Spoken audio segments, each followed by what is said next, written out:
আসসালামু আলাইকুম দর্শক। একটা জিনিস ভেবে খুব অবাক হই যে বিএনপি মনে করে যে মানুষ মনে হয় বলদ, মানুষ মনে হয় কিছু বোঝে না।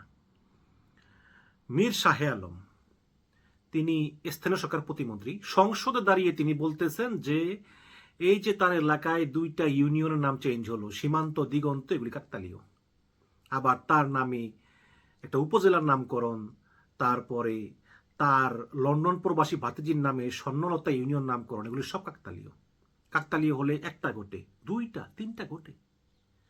তিনি স্পষ্টভাবে বললেন যে এগুলো কাকতালীয়, তিনি সুপারিশ করেননি। এমনকি যে সাংবাদিক রিপোর্ট করলো তাকেও তিনি মামলা দিয়ে কারাগারে ঢুকিয়েছেন। একটা সরকার ক্ষমতা এলো মাত্র ৩ মাস। এই ৩ মাসের ভিতরে আমরা যা দেখলাম এটা আমাদের স্মরণে থাকবে। প্রধানমন্ত্রীর বাল্য বন্ধু হচ্ছে এই মীর শাহে আলম। এমনকি স্বরাষ্ট্রমন্ত্রী জনাব সালাউদ্দিন আহমেদ তিনিও বলেছেন যে এই মীর শাহে আলম হচ্ছে সবচেয়ে পাওয়ারফুল। তারাই বলতেছেন যে আমরা বিভিন্ন কাজ কামের জন্য এই মীর শাহে আলমের কাছে যাই। গত ৪ মাসে নিজ উপজেলা শিবগঞ্জে বরাদ্দ ৭৪ কোটি টাকা, যা দেশের ২০টি সাধারণ উপজেলার সমান। অথচ দেশের ১০০টি উপজেলায় এখনো উন্নয়ন বরাদ্দ শূন্য। তাহলে প্রশ্ন হচ্ছে যে বাংলাদেশে কি শুধু ট্যাক্স দেয় ওই শিবগঞ্জের মানুষ? অন্যান্য উপজেলার লোক কি ট্যাক্স দেয় না? অন্যান্য উপজেলার লোক কি বাংলাদেশের নাগরিক না? এটার উত্তর কে দিবে আমাকে বলেন। এখানে প্রধানমন্ত্রী নিজেই বলেছেন যে কোনো বৈষম্য করা হবে না। সেখানে একটা উপজেলায় ৭৪ কোটি টাকা। এখন দেখুন শিবগঞ্জে ৪২ কোটি টাকার একটা উন্নয়ন কাজ বরাদ্দ হয়েছে। এখন ৪২ কোটি টাকার কাজ তো দিতে হলে ওপেন টেন্ডার দিতে হয়। এই কারণে এই মীর শাহে আলম করলো কি, সে এই ৪২ কোটি টাকার কাজকে ১৬টা ভাগে ভাগ কইরা টুকরা টুকরা করছে। কাজে এক টুকরায় পড়ছে ৩, ৪, ৫ কোটি, যাতে এগুলা একটা নির্দিষ্টভাবে টেন্ডার দিয়ে একটা নির্দিষ্ট ঠিকাদারকে দেওয়া যায়। কারণ ৪২ কোটি তো বড় সংখ্যা, এটা তো ওপেন টেন্ডার দিতে হবে। আর ওপেন টেন্ডার দিলে কে পায় না পায় তার তো ঠিক নেই। এই কারণে ৪২ কোটি টাকার কাজকে ১৬ টুকরা করে ১৬ ভাগের ৫ ভাগ দিয়েছেন নিজের সেলের ঠিকাদারি প্রতিষ্ঠানকে, আর বাকি ১১ টুকরা দিয়েছেন বিএনপির অন্যান্য নেতাদেরকে। এই হচ্ছে তারেক রহমান সরকারের আই হ্যাভ এ প্ল্যান। যিনি কিনা মিথ্যা কথা অনবরত বলেন, যিনি কিনা এই তারেক রহমান সরকারের ভাবমূর্তি চরমভাবে ক্ষুণ্ণ করেছেন। দৈনিক অগ্রযাত্রা প্রতিদিন পত্রিকার ভারপ্রাপ্ত সম্পাদক রেজানুল ইসলামকে গ্রেপ্তার করা হয়েছে বগুড়ার ডিবি পুলিশের একটি দল গতকাল রাতে গাজীপুর উপজেলার গাছা উপজেলা বোর্ডবাজার থেকে তাকে গ্রেপ্তার করে শুধু এই মীর শাহ আলমের বিরুদ্ধে সংবাদ প্রকাশ করার কারণে। এই মীর শাহে আলম গত ১৫ই জুন বগুড়া প্রেস ক্লাবের কোষাধ্যক্ষ এবং দ্য নিউ নেশন পত্রিকার উত্তরাঞ্চলীয় প্রতিনিধি তানবির আলম রিমন সহ ওই পত্রিকার সম্পাদক প্রকাশক সহ ৬ জনের বিরুদ্ধে মামলা করেন। সেই মামলাতেই গতকালকে গ্রেপ্তার করা হয় দৈনিক অগ্রযাত্রা প্রতিদিন পত্রিকার ভারপ্রাপ্ত সম্পাদক রেজানুর ইসলামকে। আজকে প্রধানমন্ত্রী তারেক রহমান তিনি নিজে বগুড়া ডিসিকে ফোন করেছেন। ফোন করে বলেছেন যে এই দুটি ইউনিয়নের নাম সীমান্ত এবং দিগন্ত রাখার দরকার নাই, আপনি বাদ দিয়ে দেন। তাহলে দেখুন, বিড়াল কিন্তু কম দৌড়ানিতে মান্দার গাছে ওঠে না। কারণ সমস্ত দেশবাসী সিসি করতেছে যে এটা তো আওয়ামী লীগ সরকার না রে ভাই, যেই সরকারকে জনগণ ভোট দিয়ে নির্বাচিত করলো ৪ মাসও হয় নাই, সেই সরকারের একজন প্রতিমন্ত্রী তিনি কিনা এমন মিথ্যা কথা বলেন, এমন দুর্নীতিগ্রস্ত এবং এমন সাহস শক্তি ক্ষমতা নিয়ে চলেন যে সাংবাদিকরা পর্যন্ত কারাগারে চলে যায়। অথচ মীর শাহ আলমের নামে কিন্তু আরো ৪টা প্রতিষ্ঠান আছে, যেমন মুকামতলা মীর শাহে আলম মহাবিদ্যালয়, বেতগাড়ি মীর শাহে আলম বালিকা বিদ্যালয়, মীর শাহে আলম কারিগরি স্কুল অ্যান্ড কলেজ, মীর শাহে আলম কৃষি এবং মৎস্য প্রযুক্তি ইনস্টিটিউট। এতে তার স্বাদ মিটে নাই। তারপরেও গতকালকে চিঠি দেওয়া হয়েছে যে ৭৩ সালে প্রতিষ্ঠিত শিবগঞ্জ পাইলট উচ্চ বিদ্যালয়ের নাম পরিবর্তন করে মীর শাহে আলম উচ্চ বিদ্যালয় করার জন্য। মানে ভেবে দেখেন কত বড় নির্লজ্জ বেহায়া হলে এটা করতে পারে।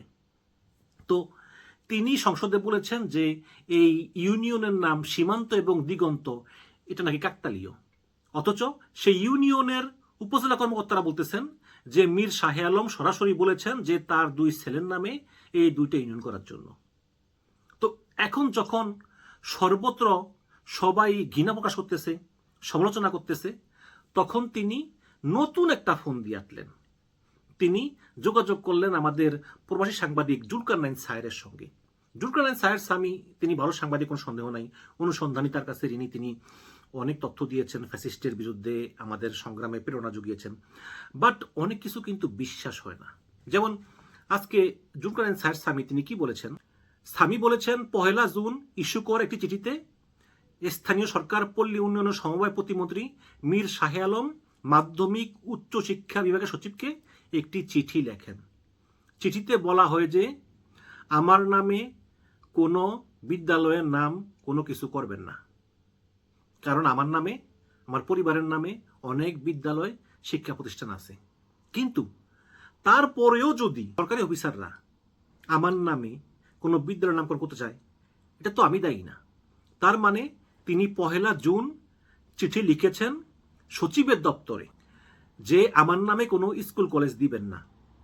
তাহলে এই 9 জুন কেন একটি চিঠি ইস্যু করা হলো যে শিবগঞ্জ পাইলট বালিকা উচ্চ বিদ্যালয়ের নাম পরিবর্তন করে শিবগঞ্জ মীর শাহে আলম পাইলট বালিকা উচ্চ বিদ্যালয় রাখার, এবং সমস্ত দোষ তিনি দিয়েছেন মাধ্যমিক উচ্চ মাধ্যমিক শিক্ষা বিভাগের সিনিয়র সহকারী সচিব শিরিন আক্তারের উপর? এটা স্বামী বলতেছে। কিন্তু আমি 100% শিওর যখন সব জায়গায় সমালোচনা শুরু হয় তখন তিনি একটা চিঠি নিজে লিখে ওই ব্যাকডেট দিয়ে, যেমন 1 জুন একটা ব্যাকডেট দিয়ে তিনি প্রচার করতেছেন। তো এটা ঢালাভাবে প্রচার হচ্ছে, স্বামী প্রচার করতেছেন, বিএনপির মিডিয়া সেল, বিএনপির মিডিয়া উইং সহ বিএনপির বিভিন্ন নেতারা সবাই শেয়ার করতেছেন যে এটা তারেক রহমানের বন্ধু হওয়াতে এই মীর শাহে আলমের বিরুদ্ধে একটা ষড়যন্ত্র। কারণ মীর শাহে আলম 1 জুন অলরেডি চিঠিতে বলে দিছে যে আমার নামে যাতে কোনো স্কুল কলেজ বিদ্যালয়ের নাম না হয়। তারপরেও ষড়যন্ত্র করে এই সিনিয়র সহকারী সচিব শিরিন আক্তার তিনি মীর শাহে আলমের নাম সুপারিশ করেছেন যে শিবগঞ্জ পাইলট বালিকা বিদ্যালয় নাম পরিবর্তন করে হবে মীর শাহে আলম বালিকা বিদ্যালয়। আচ্ছা, এই সচিব শিরিন আক্তারের খেদে কাজ নাই না? দেখুন মানে কি হিপোক্রেসি। নিজে ভরসার জন্য ওই একটা চিঠি লিখে ওটার নাম 1 জুন দিয়ে বলতেছে আমি চিঠি পাঠাইছি। এটা আবার অনেকে শেয়ার করতেছে তাদের নিজ নিজ স্বার্থে। কত বড় বেহায়া নির্লজ্জ মন্ত্রী হলে এই কাজটা করতে পারে? এগুলো কি পাবলিক বিশ্বাস করে? করে না তো। কোন মন্ত্রণালয়ের সংসদীয় কমিটিতে অন্য কোনো মন্ত্রীকে রাখা হয় না, রাখা হয় এমপিদেরকে। সরকার দলীয় এবং বিরোধী দলীয় এমপিদের মধ্যে ভাগ বটারা করে দেওয়া হয়। অথচ তিনি একজন প্রতিমন্ত্রী হয়ে অন্য একটি মন্ত্রণালয়ের সংসদীয় কমিটির সদস্য হয়েছেন, যেটা স্বাধীন বাংলাদেশে আগে কখনো দেখা যায়নি। রেওয়াজ ভঙ্গ করে তাকে অর্থ মন্ত্রণালয় সম্পর্কিত কমিটির সদস্য করা হয়েছে। সাবেক বিবিসি সাংবাদিক আকবর হোসেন ফেসবুকে একটি চমৎকার কথা লিখেছেন। তিনি লিখেছেন, ওই লোকটাকে দেখে আওয়ামী লীগের মাহবুবুল আলম হানিফের কথা মনে পড়ল বহুদিন পরে। 2009 সালে আওয়ামী লীগ ক্ষমতা আসার আগ পর্যন্ত মাহবুবুল আলম হানিফের কোনো খোঁজ ছিল না, এবং 5ই আগস্টের পরেও হানিফের কোনো খোঁজ নাই। মাঝের 16.5 বছর হানিফ সম্পর্কে অনেকে অনেক কিছু জানে। এই মীর শাহে আলমেরও অবস্থা তাই। আওয়ামী লীগের আমলে তার নাম কেউ জানতো না, আবার বিএনপি ক্ষমতা যাওয়ার পরেও তার নাম কেউ জানবে না। তারেক রহমানের বন্ধু হওয়ার সুবাদে উড়ে এসে জুড়ে বসে তিনি ধরাকে সরা জ্ঞান করতেছেন। একটা প্রশ্ন লিখেছেন যে একটা প্রশ্ন করি, এই মীর শাহে আলম নামটা কি আপনারা কেউ আওয়ামী লীগ আমলে শুনেছেন? সেটা বুদ্ধিভিত্তিক জগতে হোক, সোশ্যাল মিডিয়া অ্যাক্টিভিজমের মাধ্যমে হোক, বা জনমত গঠনের ক্ষেত্রে বা রাজপথে আন্দোলনের ক্ষেত্রে যাই হোক, শুনেছেন কেউ? শুনেন নাই? আমি শুনি নাই। দর্শক, আমি তো ছোটখাটো ইউটিউবার। আমি তো এই গত 5-6 বছর ধরে আপনার আমার ভিডিও দেখেন। আমি বিএনপির অনেক নেতাদেরকে দেখেছি, তারা নির্যাতন সহ্য করেছেন, গুম খুনের শিকার হয়েছেন, জেল কেটেছেন। এই মীর শাহে আলমের নামে জীবনও শুনিনি। কোত্থেকে এই মীর শাহে আলমের উদয় হলো? এই মীর শাহে আলম একের পর এক দুর্নীতি অনিয়ম করেই যাচ্ছেন, এবং শেষ পর্যন্ত বাধ্য হয়ে যখন দেখে যে আর মুখ রক্ষা হচ্ছে না, তখন তারেক রহমান ডিসিকে ফোন করে বলে যে আপনি এই ইউনিয়নের নামগুলো পাল্টিয়ে দেন। দেখি বিএনপির মান সম্মান বাড়লো নাকি কমলো? আরে মিথ্যা বললেও তো মিথ্যাটা লিমিট আছে। যেখানে 3টা ইউনিয়ন, সেলের নামে একটা, আরেক সেলের নামে একটা, লন্ডন থাকা ভাতিজির নামে একটা, সব নাকি কাকতালীয়।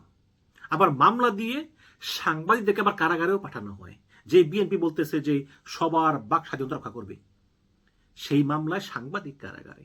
এর চেয়ে লজ্জা আর কি আছে? যাই হোক, একটা কথা বলি, সেটা হচ্ছে কি, আপনারা বিএনপি কিন্তু আওয়ামী লীগ না। আওয়ামী লীগের মতো বিনা ভোটে জোর করে ক্ষমতা থাকা আপনাদের পক্ষে সম্ভব না। 4 মাস কিন্তু চলে গিয়েছে, আর 5 বছর 8 মাস পরে আপনাদেরকে আবার জনগণের মুখোমুখি দাঁড়াতে হবে, জনগণের কাছে ভোট চাইতে হবে। কাজেই এই মীর শাহ আলমের মতো 2-1টা বাতিল নেতার কারণে দলের ভাবমূর্তি নষ্ট করবেন না। কাজে অবিলম্বে এই মীর শাহ আলমকে মন্ত্রিসভা থেকে সরিয়ে দিন। দলের লজ্জা আর বাড়াবেন না। ধন্যবাদ।